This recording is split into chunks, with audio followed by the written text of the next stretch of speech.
souvent on dit ouais, la nouvelle génération, ils veulent pas travailler. C'est pas vrai. Il y a aussi des jeunes motivés, il y a des jeunes qui aiment ça, faut pas, voilà quoi. Enfin, moi, je changerais ma vie, mais pour rien au monde, quoi. Même si c'est dur, même si, ben ouais, mais je l'ai choisi, je savais ce que ça allait. C'est pas toujours évident, c'est clair, mais je suis bien. Je suis bien, je me lève le matin, je suis contente d'aller bosser, je rentre le soir, je suis contente de rentrer, mais je suis bien, quoi.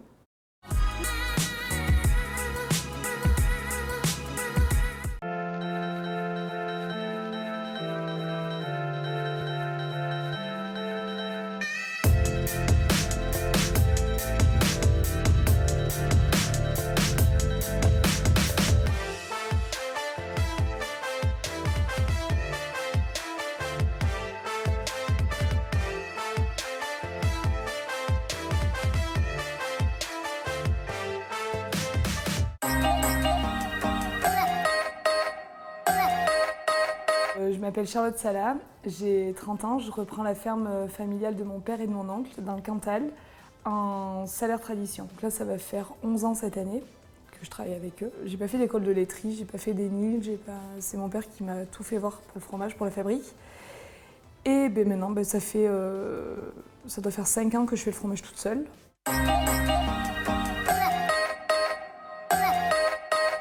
En fait, il fait partie de la OP Salaire. Il est fait du 15 avril au 15 novembre. C'est un fromage fermier, fait uniquement avec le lait d'un même troupeau.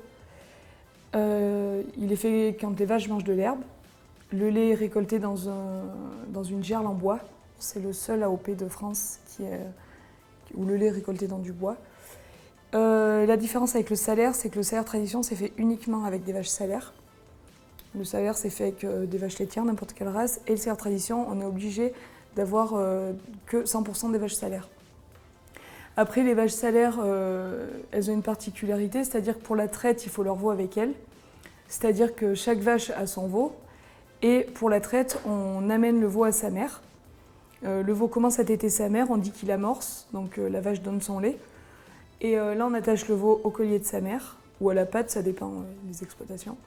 Et après, on branche sa mère et on récolte le lait. Après, les vaches salaires, elles ont le lait moins gras que les autres vaches. Elles donnent beaucoup moins de lait. En moyenne d'étable, on doit être à 2800 litres de lait, alors qu'une laitière banale, pas spécialement poussée, enfin une laitière normale, elle tourne à 8000 litres.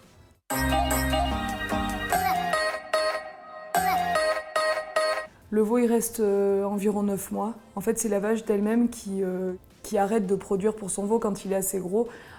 On dit qu'elles se tarissent, les vaches, en fait. Les veaux, tu les vends en dessous de 6 mois, ça passe en veau. Au-dessus de 6 mois, ça s'appelle du broutard. En France, du broutard, on n'en mange pas.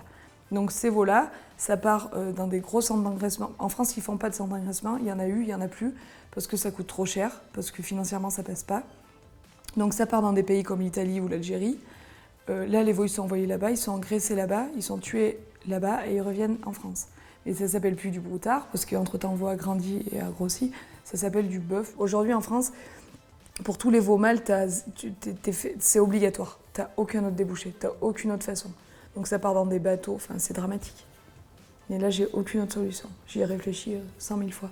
J'ai un copain qui faisait des transports d'animaux et qui allait faire les bateaux par 2-7.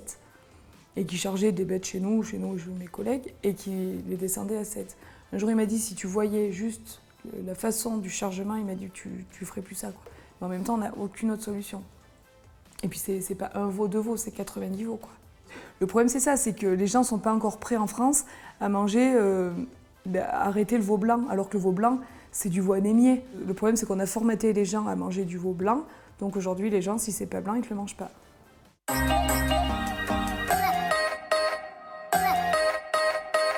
Donc mon père bossait avec un affineur parce qu'il n'avait pas le temps de s'occuper de l'affinage et voilà. Moi je trouvais qu'on ne payait pas le fromage assez cher. Je trouvais que c'était trop de boulot et qu'on n'arrivait pas à se sortir, j'arrivais pas à me sortir une paye. Enfin, voilà, c'était compliqué au début. Donc forcément quand tu as 20 ans et que tous tes potes sortent et que toi tu bosses tous les jours et que tu peux sortir mais tu es un peu ric-rac et voilà, ça te saoule. Donc clairement, ça m'a saoulée. L'affineur a toujours tiré les prix vers le bas, clairement. Un bon jour, j'ai dit à mon père, bon, écoute, de travailler tous les jours pour gagner à peine ma vie, non, enfin, je veux pas continuer ça. Bref, j'ai pris un bout de fromage, j'ai tapé sur Google meilleur crémier parisien parce que pour moi il y avait que Paris où on pouvait vendre quelque chose. Et alors que j'en vends ailleurs aujourd'hui et autant qu'à Paris, ça m'a sorti une liste de crémiers. J'ai commencé à appeler des gens. Et là, il y a un des acheteurs d'une grosse boutique parisienne qui m'a rappelé.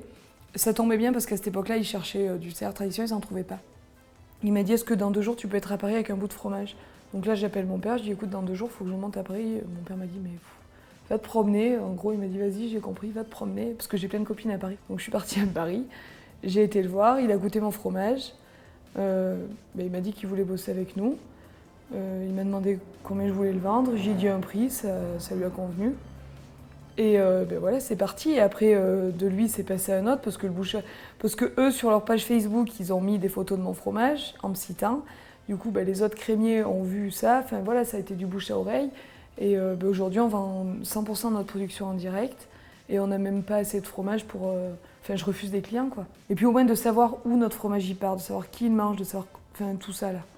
Parce que tu te dis, au moins si, parce que ça peut arriver, c'est du lait cru, il peut arriver, on peut se tromper, on peut faire une erreur, mais au moins s'il arrive quelque chose, au lieu de perdre le client, il nous appelle, ouais, là tu feras attention, c'était peut-être un peu plus comme ça ou quoi.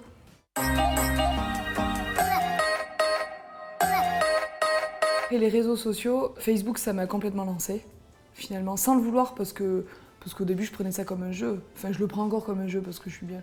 Voilà, Facebook, c'est Facebook, je suis pas... Voilà.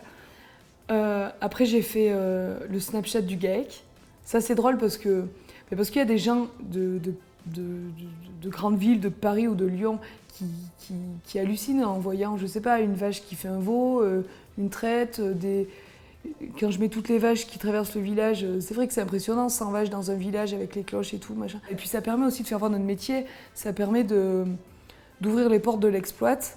Et aujourd'hui, je pense que l'avenir de l'agriculture, c'est ça, c'est qu'il faut qu'on s'ouvre au monde, il faut qu'on s'ouvre aux gens, il faut expliquer notre métier, quoi. On n'a rien à cacher, si on fait bien notre métier, normalement, moi, avant que les journalistes viennent chez moi, je fais rien, je me mets pas un gros coup de pression, ouais, fais gaffe. Quand t'as rien à cacher, t'es bien, voilà. Après, j'ai Instagram, je l'ai mis il y a pas longtemps, il y a même pas 6 mois. J'ai 1000 personnes, j'ai été recommandée par Grazia, dans les 5 fermes à suivre. Non mais le truc de fou. En fait, j'étais au resto une fois à Paris, il y a une nana qui vient vers moi, une nana trop stylée, fait rien à voir avec moi. La meuf, elle vient me voir, elle me dit oui, je te suis sur Instagram. Je lui dis ah bon, elle me dit oui, je suis blogueuse. Ça m'a fait rire, moi je suis tellement à 100 000 quoi. Et je dis mais tu m'as trouvé. Elle me dit t'es recommandée là dans Grazia il y a 15 jours, je le savais même pas quoi. J'étais ah bon et tout. Et elle me dit oui et tout. J'ai regardé, ouais j'étais la 2e ferme à suivre, c'est marrant.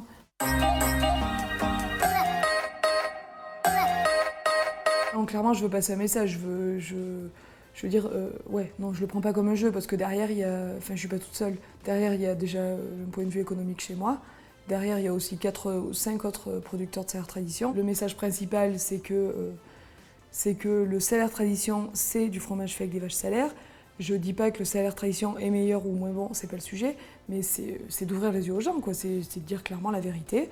C'est qu'aujourd'hui, quand on voit écrit salaire et qu'on voit une vache salaire sur un bout de fromage ou sur une affiche ou dans un magasin, ça veut pas dire que c'est un produit issu de la race de vache salaire. Mon père, il dit toujours la vache salaire, elle a servi de carte postale. Mais il a raison. Cette vache, tout le monde s'en est servi pour faire de la com, mais aujourd'hui, des gens qui en vivent réellement, qui les traisent et qui font du fromage, on est 5.